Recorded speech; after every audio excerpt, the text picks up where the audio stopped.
తెలంగాణ కాంగ్రెస్‌లో కొండ సుస్మిత చేసిన వ్యాఖ్యలతోటి తెలంగాణ కాంగ్రెస్‌లో పొలిటికల్ సర్కిల్‌లో ముఖ్యంగా దుమారం రేగుతుంది. మామూలుగా కాదు. ఈరోజు సీఎల్‌పీ కార్యాలయంలో కాంగ్రెస్ ఎమ్మెల్యేలు మీటింగ్ పెట్టారు. ఒకసారి మాట్లాడదాం. మన దగ్గర నకిరేకల్ ఎమ్మెల్యే వేముల వీరేశం గారు ఉన్నారు. ఎమ్మెల్యే గారు కుత ఉడుకుతుంది. ఏంది ఎవరన్నా మంట పెడుతున్నారా? వాళ్ళే పెట్టుకుంటున్నారా? అసలు ఏం జరుగుతుంది కాంగ్రెస్‌లో? కొత్త ఉడుకుడు ఏం లేదు. కాంగ్రెస్ పార్టీని ఒక క్రమశిక్షణ కలిగినటువంటి పార్టీగా, ప్రభుత్వాన్ని ఒక క్రమశిక్షణ కలిగినటువంటి ప్రభుత్వంగా దీన్ని నడిపేటువంటి క్రమం ప్రారంభమైంది. పార్టీలో, ప్రభుత్వంలో ఎవరు బజాట్లో మాట్లాడినా, ఎవరు మీడియాకి ఎక్కినా, ఎవరు తప్పుడు ఆరోపణలు చేసినా అది అంతర్గత వేదికలలో మీ అభిప్రాయాన్ని షేర్ చేసుకోవాలి. కానీ ఇట్లా బజారుకి ఎక్కి లక్షలాది మంది కార్యకర్తలను కనిపించలేదు, ప్రజల్ని కనిపించలేదు అనేటువంటి ఒక సంకేతము ప్రజలకు, కార్యకర్తలకు ఇవ్వాలనేటువంటి ఒక సంకల్పంతో ఈరోజు ఉన్నటువంటి అందుబాటులో ఉన్నటువంటి ఎమ్మెల్యేలు మాట్లాడుకొని పిసిసి ప్రెసిడెంట్కు, ముఖ్యమంత్రి గారికి, క్రమశిక్షణ సంఘానికి, అట్లాగే ఏఐసిసిని కూడా మేము కోరబోతా ఉన్నాం. ఎలాంటి భయం లేకుండా, జంకు లేకుండా ఏకంగా సీఎం రేవంత్ రెడ్డిపై తీవ్ర విమర్శలు చేసింది. ఏ ధైర్యంతో చేసింది అనుకుంటున్నారు అసలు మీరు? అంటే వాళ్ళ కుటుంబ సభ్యుల యొక్క పాత్ర, కుటుంబ సభ్యుల యొక్క ప్రోత్సాహం లేకుండా మేము చేసిందని భావిస్తున్నాం. కాబట్టి అందుకనే దానికి ఆ ఆరోపణ చేసిన అంశానికి బాధ్యత వహించాలని చెప్పేసి కూడా మేము పిసిసికి కోరబోతాం. నాకేం సంబంధమే లేదు. మీరు క్రమశిక్షణ కమిటీ నోటీసులు ఇస్తే 3 గంటల్లో రీప్లై ఇచ్చింది. నాకు అసలు సంబంధమే లేదు, మీరే ఉల్టా రిటర్న్ తీసుకోండి అని చెప్తా ఉంది కదా. అంటే నువ్వు ప్రభుత్వంలో భాగస్వామ్యం కదా, రేవంత్ రెడ్డి గారి ప్రభుత్వంలో నువ్వు క్యాబినెట్ మినిస్టర్ కదా. ఒక ముఖ్యమంత్రి పైన మాట్లాడినప్పుడు నీ బిడ్డ అయినా, పక్కోలైనా ఖండించవలసినటువంటి బాధ్యత ఉన్నది కానీ పైన ఖండించవలసినటువంటి రెస్పాన్సిబిలిటీ ఉన్నది కదా. ముఖ్యమంత్రి క్యాబినెట్లో మంత్రిగా ఉంటాను, ముఖ్యమంత్రి ఇచ్చినటువంటి కుర్చీలో కూర్చుంటాను. ఆనాడు పిసిసి ప్రెసిడెంట్గా ఆయన ఇచ్చినటువంటి బీఫామ్ తీసుకుంటాను. ఆయన తిడితే మాత్రం నాకు సంబంధం లేదని అంటే ఇది ఎస్కేపిజం కదా. కాబట్టి ఇట్లాంటి ఎస్కేపిజంతో ఉన్నటువంటి వాళ్ళ పట్ల పార్టీ ఒక వైఖరితో ఉండాలని చెప్పేసి మేము అడగబోతాం. జగ్గారెడ్డి టికెట్ ఏమో రాహుల్ గాంధీ చేతులు ఉంటుంది, రేవూరు టికెట్ ఏమో రేవంత్ రెడ్డి చేతులు ఎట్లుంటుంది? ఏంది ఈ తమాషని ప్రశ్నిస్తాను. ఎవరు ప్రశ్నిస్తారు? పరకాల నా అడ్డా ఎవ్వరు ఉండాల్సిన అవసరం లేదు, నేనే ఉంటా. దమ్ముంటే ఇప్పుడు రాజీనామా చేయించు, నీవే వచ్చి ప్రచారం చేయి, నేను స్వతంత్ర అభ్యర్థి ఉంటా, నేనే గెలుస్తాను అని చెప్తాను. నువ్వు పార్టీ కానప్పుడు, నీకు పార్టీతో సంబంధమే లేనప్పుడు, నీవు పార్టీ సభ్యురాలువే కానప్పుడు ముఖ్యమంత్రి రేవంత్ రెడ్డి గారు పార్టీకి సంబంధించినటువంటి ఎమ్మెల్యే విషయంలో పార్టీ వేదిక మీద, ప్రభుత్వ వేదికల మీద ఒక ఎమ్మెల్యే గురించి మాట్లాడతాడు. మరి మీకు నొప్పేంటి? మీకు సంబంధమే లేదుగా, మీరు పార్టీ కాదు కదా. పార్టీ కానప్పుడు, పార్టీకి సంబంధమే లేనప్పుడు, మీ అమ్మ చెప్పుతున్నప్పుడు ఇప్పుడు మేము పార్టీ గురించి మాట్లాడవలసినటువంటి అవసరం ఏముంది? నీది తప్పే కదా. కాబట్టి వీళ్ళు మాట్లాడుతున్నటువంటి మాటల్లోనే పొంతన లేదు. ఒకవైపు పరకాల నా అడ్డా టికెట్ నాకు కావాలంట, ఒకవైపు పార్టీ సభ్యురాలని కాదంట, పార్టీకి నాకు సంబంధం లేదంట, నా బిడ్డకు నాకు సంబంధం లేదు. ఇవన్నీ ఒక ద్వంద్వ వైఖరితో కూడుకున్న, ఒక స్పష్టత లేని, ఒక నిజాయితీ లేనటువంటి మాటలుగా ఉన్నాయి. కాబట్టి దీని పట్ల కఠినంగా ఉండాలని మేము కోరబోతాం. కొండమురళి ప్రచారం చేయడం వల్లనే రేవూరు గెలిచిండు, లేకపోతే అసలు గెలిచేవాడే కాదని చెప్తా ఉంది. రేవంత్ రెడ్డి గారి బొమ్మతోనే ఈ రాష్ట్రంలో అధికారంలోకి కాంగ్రెస్ పార్టీ వచ్చింది. రాహుల్ గాంధీ నాయకత్వంలో, సోనియా గాంధీ నాయకత్వంలో, మల్లికార్జున ఖర్గే గారి నాయకత్వంలో ఇక్కడ రేవంత్ రెడ్డి ఫేస్ వాల్యూతోనే అధికారంలోకి వచ్చిందని మేము కోరుతాం. ఇప్పుడు కాంగ్రెస్ అంటేనే స్వేచ్ఛ అని చెప్తారు, అతి స్వేచ్ఛ అంటారు. ఇది ప్రతిపక్షాలకు ఆయుధం కదా. వేముల వీరేశం గారు ఏం చెప్తారు అసలు? ప్రతిపక్షాలకు ఆయుధంగా కొంతమంది మారుతురు కాబట్టి, ప్రతిపక్షాలకు ఆయుధంగా కొంతమంది తయారవుతారు కాబట్టి, ప్రతిపక్షాలకు గొంతుకగా కొంతమంది మా పార్టీలో ఉన్నటువంటి వాళ్ళే తయారవుతారు కాబట్టి వారి పట్ల కఠినంగా ఉండి ఈ పార్టీని ఒక సిస్టమేటిక్గా తీసుకుపోవాలని మేము ప్రయత్నం చేస్తాం. ఫ్యామిలీ టీఆర్ఎస్ బీఆర్ఎస్ కు ఏమైనా టచ్ లో పోయిందనే వార్తలు వస్తున్నాయి, మీ వరకు ఏమైనా ఉందా సమాచారం? ఆ సమాచారం నాకు లేదు, ఉన్న తర్వాత మాట్లాడతాం. ఇవన్నీ వ్యాఖ్యలు ఒక ఎత్తు అయితే 200 భూ స్కామ్ కు సంబంధించి ప్రతిపక్షం చేస్తా ఉంది ఆరోపణలు, కానీ కొండ సుస్మిత చెప్తా ఉంది వాళ్ళ తమ్మునికి కట్టబెట్టిన రేవంత్ రెడ్డి అనేది. ఈరోజు ఈ రాష్ట్రంలో కాంగ్రెస్ పార్టీ అధికారంలోకి వచ్చిన తర్వాత, అధికారంలోకి వచ్చిందంటే చాలామంది సీనియర్ నాయకులతో పాటు పిసిసి ప్రెసిడెంట్గా ఆనాడు రేవంత్ రెడ్డి గారి కష్టము, రేవంత్ రెడ్డి గారి చెమట చుక్కలు, రేవంత్ రెడ్డి గారి రక్తం దారబోసినటువంటి విషయం ఈ రాష్ట్ర ప్రజలకు తెలుసు. రేవంత్ రెడ్డి గారికి తోడుగా రేవంత్ రెడ్డి గారి బ్రదర్స్ యొక్క కష్టం, శ్రమ కూడా చాలా ఉన్నది. నాలాంటి వాళ్ళు కాంగ్రెస్లోకి రావడానికి కూడా రేవంత్ రెడ్డి గారి సోదరుల యొక్క కృషి దాదాపు 1.5 ఏడాదిన్నరకు ఉన్నది. కాబట్టి అట్లాంటి కష్టపడి ఈ రాష్ట్రంలో కాంగ్రెస్ పార్టీకి అధికారంలోకి తీసుకొచ్చినటువంటి వ్యక్తులపైన ఒక దుర్మార్గంగా మాట్లాడటం అనేది అంతకంటే ఘోరం కొట్టలేదు. మా మంత్రి గారు శ్రీధర్ బాబు గారు చెప్పారు, రేవంత్ రెడ్డి గారి బ్రదర్కి ఇచ్చినటువంటి భూమి ఆనాడు అదే భూమిని 90 లక్షలకు బీఆర్ఎస్ కట్టబెట్టింది. కానీ ఈరోజు మేము 1.5 కోటి సంబంధించినటువంటి వాల్యూతో ఇచ్చినాము, ఎక్కడ నిబంధనలు ఉల్లంఘించలేదని చెప్పేసి స్పష్టంగా చెప్తున్నా. దాన్ని ప్రతిపక్షాల గొంతుకగానే వీళ్ళు మారారు కాబట్టి, ప్రతిపక్షాల గొంతుకగానే మాటగానే వీళ్ళు మాట్లాడుతారు కాబట్టి ఈ విధానాల్ని కఠినంగా పార్టీ ఉండాలి, కఠినంగా వ్యవహరించాలి, సరిచేయాలని మేము కోరబోతున్నాం. వీరేశం గారు, చివరి ప్రశ్న ప్రతిపక్షం ఏం కోరుకుంటుందంటే వీళ్ళకు కాంగ్రెస్ వాళ్ళకు మా చల్లని దీవెనలు ఉంటాయి, ప్రతి నెల ఓ గొడవ అయితే మాకు కూడా ఈజీగా ఉంటుంది అని చెప్తున్నారు వాళ్ళు. అంటే వాళ్ళ కళలు పగటి కళలుగానే ఉంటాయి. రేవంత్ రెడ్డి అంటే ట్రెండ్ క్రియేట్ చేసేటువంటి, ట్రెండ్ సెట్ చేసేటువంటి లీడర్. ఇది ట్రెండ్ సెట్ చేసే దాంట్లో భాగమే. చల్లని దీవెనలు మీరు తీసుకోవాలంట వాళ్ళ చల్లని దీవెనలు కాదు కదా, వాళ్ళ భస్మాసుర హస్తం అని చెప్పేసి ప్రజలు భావించారు కాబట్టి ఫామ్ హౌస్కి పంపించారు. కాబట్టి వాళ్ళ భవిష్యత్తులో కూడా వాళ్ళ భస్మాసుర హస్తం ఈ రాష్ట్రంలో పడనీయడు ముఖ్యమంత్రి గారు. ట్రెండ్ సెట్ చేస్తారు, వాళ్ళని కూడా సెట్ చేస్తారు. కుంభం అనిల్ కుమార్ రెడ్డి గారు ఉన్నారు సార్. ఏం జరుగుతుంది సార్ తెలంగాణ రాష్ట్రంలో? వర్సెస్లు ఎక్కువైనాయి సార్. కొండ సురేఖ నుంచి పట్టుకుంటే చాలా వర్సెస్లు ఉన్నాయి. అసలు ఏం జరుగుతుంది? ఓ రకంగా విమర్శలు ఏమొస్తున్నాయంటే రేవంత్ రెడ్డి అటర్ ఫ్లాప్ అయిందనే వార్తలు వస్తాయి.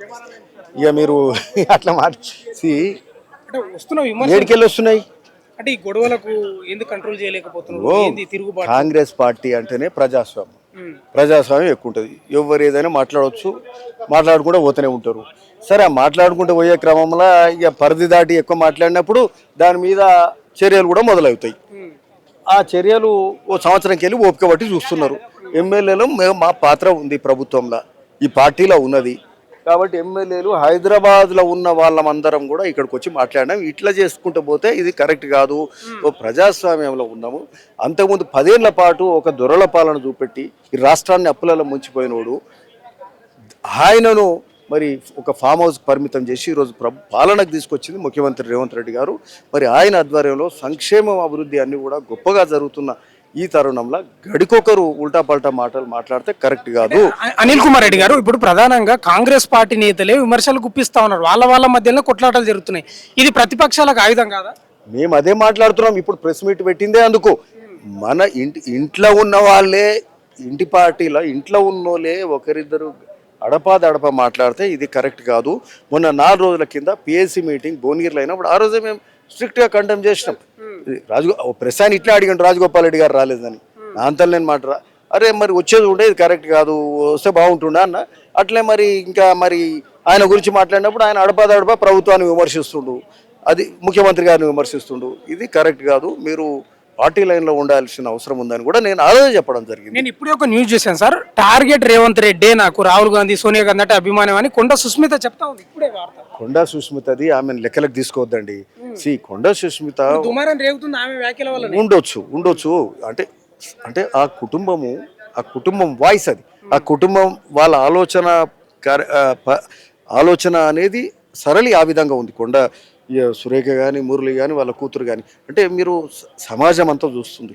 ఒక రాజకీయ కుటుంబంలో ఆమెకు కార్యకర్తనా కాదా కూడా తెలియకుండా ప్రభుత్వ అధినేతనే ఆ స్థాయిలో మాట్లాడి ఆయన రిజైన్ చెప్పి మీరు వచ్చి గెలిపియండి, దమ్ముందా అది దాన్ని మాట్లాడితే అంటే ఏమన్నా పరిపక్వతం అవుపడ్డదా? సరే, ఇది తప్పు అని ఒక నోటీస్ ఇస్తే ఇది నాకు కాదు, నేను మాట్లాడింది కదా, నాకెందుకు ఇచ్చారు నోటీస్, వాపస్ తీసుకోండి. కనీసము బిడ్డను తీసుకుపోయి ఆడ కూర్చోబెట్టి, క్యాబినెట్లో సహచర మంత్రి ఆడ పోయి కూర్చోబెట్టి దానికి జవాబు చెప్పించి క్షమాపణలు చెప్పించే కార్యక్రమం అది చేయకుండా అహంకారంగా ఈ నోటీస్ నాకు కాదని మాట్లాడిందంటే నాకు సంబంధం లేదు, నా కూతురు మాటలతో నాకేం సంబంధం? అట్లా కుటుంబము బిడ్డ వాళ్ళు వేరా. ఆమె ఎమ్మెల్యేగా ఎందుకు వస్తుంటుంది? కొండ మురళి, కొండ సురేఖ కూతురు కాబట్టికనే కదా ఆడ రాజకీయం చేసేది. వాళ్ళ లీగల్ హెయిర్గానే ఆమె మాట్లాడింది. వాళ్ళ ఆలోచన సర్లే అట్లుంది. ఇంకోటి, వాళ్ళు ఇప్పుడు కాదు తప్పు చేసింది. ఓ సమంత విషయంలో మాట్లాడినరు, ఒక ఇది కడియం శ్రీహరి విషయంలో అట్లా ప్రకాష్ రెడ్డి విషయంలో అంతకుముందు ఫోన్లలో మాట్లాడిన అడవుల భాష మాట్లాడారు. అంటే ఒక పరిధి దాటి మాట్లాడుతుండ్రు. ఇది కరెక్ట్ కాదు.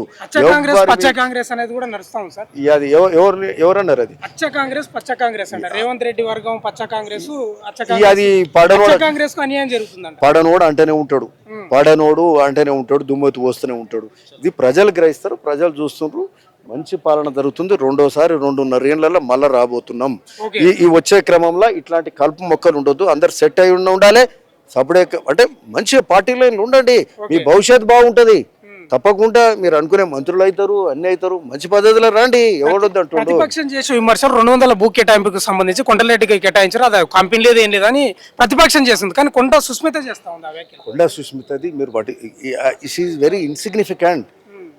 కొండా సుష్మిత అనేది వెరీ ఇన్సిగ్నిఫికెంట్. మీరు కొండా సుష్మిత ఆమె ఆల్రెడీ పరిధి దాటింది, ఒక పరిపక్వత లేని మాటలు ఆలోచనతోటి మాట్లాడుతుంది. ఓకే, ఇవన్నీ కరెక్ట్ కాదు. ఇంకోటి అక్కడ కూడా సరే అక్కడెక్కడో ల్యాండ్స్ విషయంలో మాట్లాడుతున్నారు. Is only honorary member they.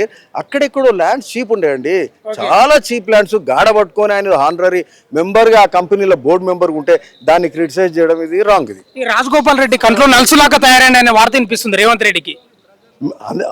మేమే 4 రోజుల కింద అన్నాం కదా, నువ్వు గడుకోసారి ఇట్లా ముఖ్యమంత్రి మీద ఇట్లాంటి మాటలు మాట్లాడకండి అని కూడా అన్నాం మేము. సో ప్రతి ఒక్కరూ సెట్ కావాల్సిందే, ఇప్పుడు ప్రతి ఒక్కరు సెట్ కావాల్సిందే. అందరూ రేవంత్ రెడ్డికి నోటీసులు పంపాలంట, టికెట్ ఎట్లా అనౌన్స్ చేస్తా. ఆయన గొంతుకు అదుపు లేకపోతే ఏదైనా మాట్లాడవచ్చు. ఒక మనసుల పరిపక్వత ఉండి మంచి ఆలోచన చేయాలి, మంచిగా మాట్లాడాలి. ఫ్యూచర్లో కూడా ఫ్యూచర్ ఉంటుంది, ప్రజలు చూస్తుంటారు. ఏది పడితే అది 2018లో కూడా అట్లే మాట్లాడి బయటకు పోయారు కదా, తెలుసు కదా. 19లో బయటకు వెళ్ళిపోయారు కదా. I was DCC president then. మున్గోడులో మీటింగ్ పెట్టినా నేను ఆ రోజు పెట్టి మాట్లాడి నేను ఖండించిన. సో సమ్వేర్ ఒక ఆలోచన సరళి ఉండాలి. అప్పుడప్పుడు ప్రజాస్వామ్యాలు క్వశ్చన్ చేయొచ్చు, కానీ సొంత ప్రభుత్వాన్ని తింటూరు అంటే అపోజిషన్ వాడు అన్నట్టు మనం అంటే ఇంకా దానికి ఏముంటుంది, ఇక రాంగ్ అది. ఇది క్రమశిక్షణ పార్టీలో ఉండాలి.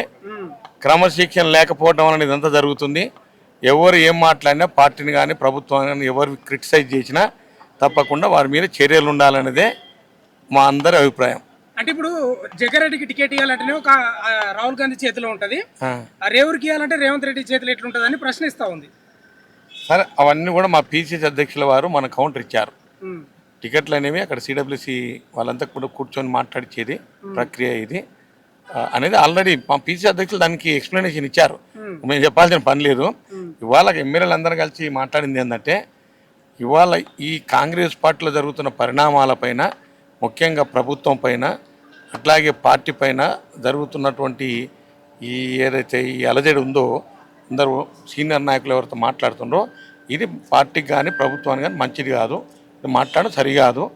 మీరు ఇప్పటికైనా అదుపులో ఉండండి, పార్టీకి విధేయులుగా పనిచేయండి, లేదంటే మీ ఇష్టం అనేది ఒకటి.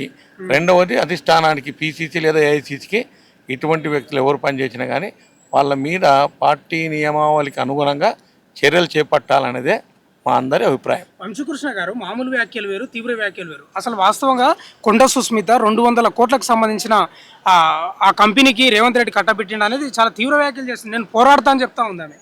అవన్నీ నిరాధారాలు, ఆధారాలు లేని ఏదో గాలిలో ఇట్లా మాట్లాడి వదిలిపెడుతుండ్రు. ముఖ్యమంత్రి గారి ప్రతిష్టను దెబ్బతీయడం కోసం, కాంగ్రెస్ పార్టీని బదనామం చేయడం కోసం చేస్తున్న మాటలు తప్ప మరొకటి కాదు. మీకు చాలా తీవ్ర నష్టం జరగబోతుందంట, ఎందుకంటే ప్రతిపక్షాలు కూడా మిమ్మల్ని దీవిస్తున్నాయంట. రోజు నెలకో గొడవ జరిగితే మాకు బాగుంటుంది అనేది. ఇది మాది ఇంటర్నల్ పార్టీలో జరుగుతున్న ఇది.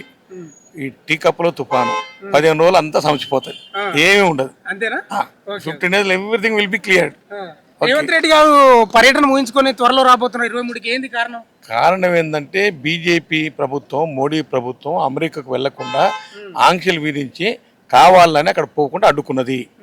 అది ఒకటి, అదే మెయిన్ కారణం. ఇటు బీజేపీ, బీఆర్ఎస్ పార్టీ ఏమంటది, అక్కడ పోలేక వస్తున్నది ఆయన అంటాడు, ఆయన పోకుండా చేసింది ఆయన. ఇద్దరు దొంగలే, బీజేపీ అండ్ బీఆర్ఎస్ ఇద్దరు దొంగలే. ఒక ఆయన పోకుండా చేసిండు, ఇంకా మళ్ళీ పోకుండా చేసినావు ఎన్నికలు వస్తాయి, ఎట్లెట్లు వస్తావు నేను అడుగుతున్నాడు. ఈ రెండు తప్పుడు పార్టీలే, దీన్ని ఎవరు నమ్మరు. ఫైనల్ క్వశ్చన్ ఏంటంటే, రేవంత్ రెడ్డికి షోకాజ్ నోటీసులు ఇవ్వాలి, ఎందుకంటే అసలు ఎలక్షన్లు ఇప్పుడే లేవు, అసలు ఆయన ఎట్లా ప్రకటిస్తాడని చెప్తా ఉన్నారు.